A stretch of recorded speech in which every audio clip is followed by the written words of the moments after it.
In this season's Danger Close guide, our goal is to look deeper into how to kill the boss under 1 minute. When you're ready, let's go!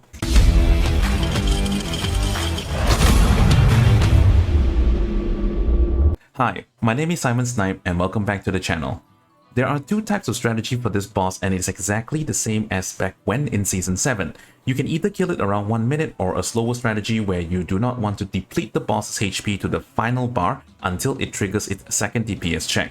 If you'd like to refer to the slower strategy, I'll leave the link in the description below and also in this corner of the screen so you can go straight there without going through the entire video. So without further ado, let's go straight to the strategy. If you've met mod type B more than once in your time with Counterside, you'll probably have a rough idea of what unit we need and how to deploy them to kill the boss with around 2 minutes left on the clock.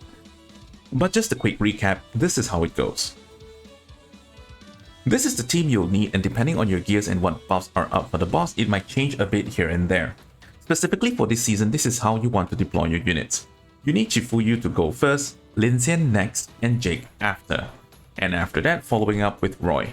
The reason why we deploy them in this order is because their melee range is actually quite different and you want them to pass the baton of taking hits from the boss so everyone stays alive from start to finish. The next person to tank after Roy would be Awakened Yumina. Now you can then refresh your operator's activation sequence using Tarask very soon after you deploy Mina. As soon as you have enough to deploy Soyun, drop her immediately and you want to do it as soon as possible.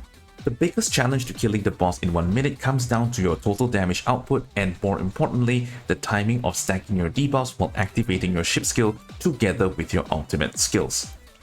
This basically means that a lot of the damage output is very much reliant on the subs that you have on your gear. Because the deployment for all these units are so time specific, this is what makes the deployment cost of these units you are using so crucial and why it's so specific that swapping out Lin Xian for something else changes the entire strategy.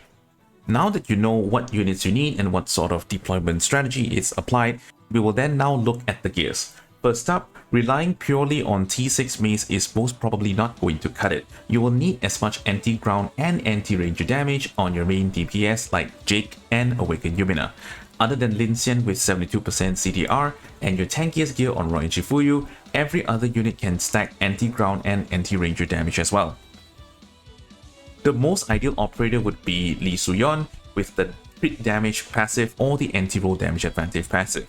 Priority goes to the operator's active skill over the passive. So if you have Lee Suyon's operator, make sure to use it even though the passive might not be crit damage or something that you actually want.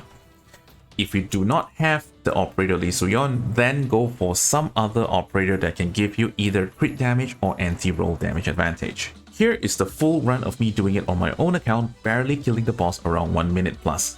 Hope it serves as a good reference for your own attempts too.